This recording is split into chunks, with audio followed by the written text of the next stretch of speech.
What if I told you that your children's mental challenges are actually superpowers?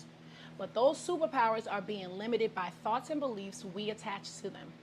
Recently, my spirit led me back to this verse, Matthew 18:3.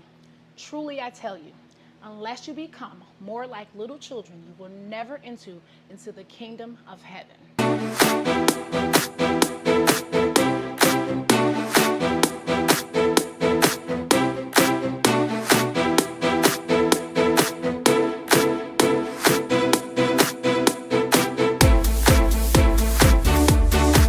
Jesus didn't say children need to become more like us. He said that we need to become more like them. Their purity, their openness, their imagination, their emotional honesty, their ability to feel deeply, their faith, their natural connection to God, their natural belief. The children I'm talking about today, children with ADHD, children on the autism spectrum, children with Down syndrome, children with unique sensory experiences, because those children often carry more of these qualities, not less. So before we label them, before we underestimate them, and before we assume something is wrong, let's remember what was said. Now, let me say this clearly. I'm not a doctor. I am not diagnosing anybody's child, and I'm not here to replace medical advice. I'm simply a guiding light and a mother being led by spirit to speak a message that has been laying on my heart for a long time. I have close friends raising children on the spectrum. I have a cousin with Down syndrome, and I have had the honor of working with children described as having ADHD and unique sensory ways of experiencing the world. And let me tell you this, these children, they are some of the most brilliant, intuitive, spirit-gifted souls I have ever met. Let me say that again. These children are some of the most brilliant, intuitive, spirit-gifted souls I have ever met.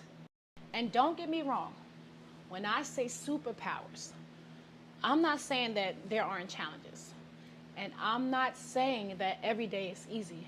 And I'm certainly not trying to invalidate what parents experience.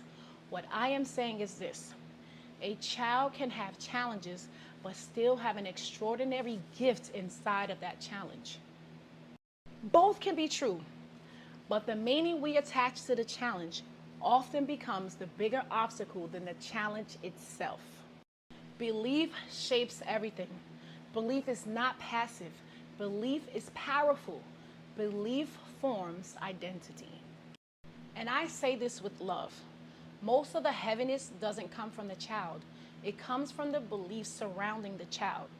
Because when a parent hears ADHD, autism, sensory processing, Down syndrome, delayed learning, fear enters, worry enters, comparison enters, pressure enters. And children feel that energy long before they understand those words. A child doesn't look in the mirror and think, I'm too much, I'm difficult, I'm a problem. They learn that from the energy that surrounds them, from the size, from the frustration, from the nervous tone, from the conversations they weren't supposed to hear, from the worry in the room. And I'm not saying this to blame parents. I'm saying this to shift awareness. Because your belief becomes their inner voice. Because your thoughts become their self-thoughts. Your tone becomes their self-esteem. You don't just shape the belief, you shape the child. And let me say this. Many doctors don't truly understand what these gifts are. Not spiritually, not emotionally, not energetically. Medicine is still catching up. Science is still catching up. The world is still catching up. So when a doctor don't understand these gifts, they classify it as a disorder. They name it.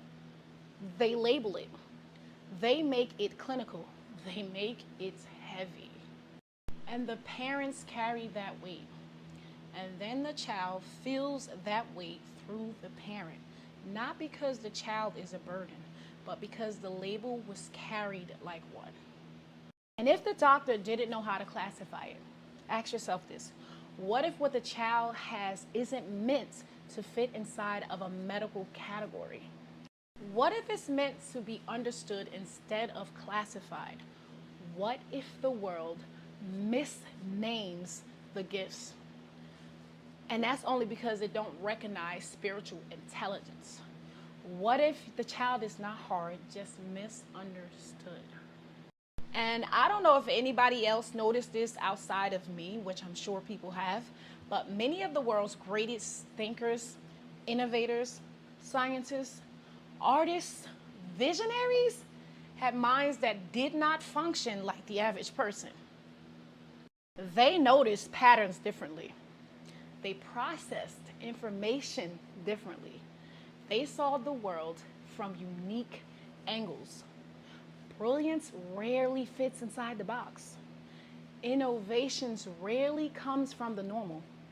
It is true that these exceptional thinkers had traits that society now associates with the spectrum.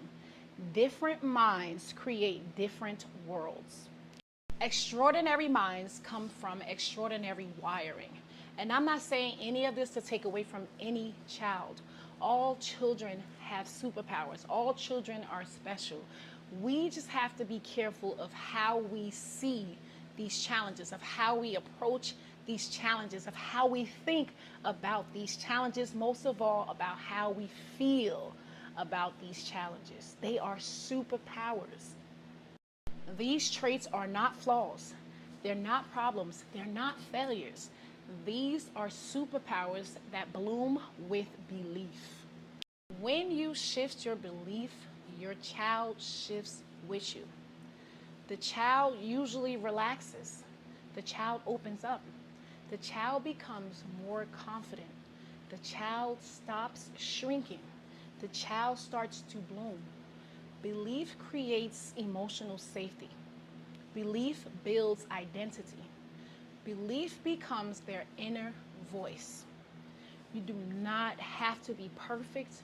You just have to believe. So today, I'm inviting you into a new way of seeing. What if what you call a challenge is actually a calling?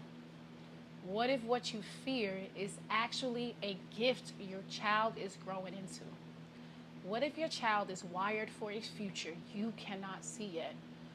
What if your child is exactly how God wanted them to be, for a reason?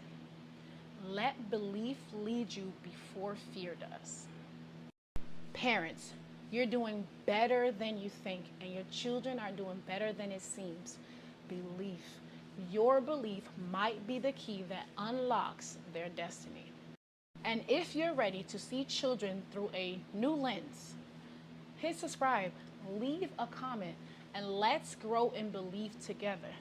This is the beginning of a bigger conversation.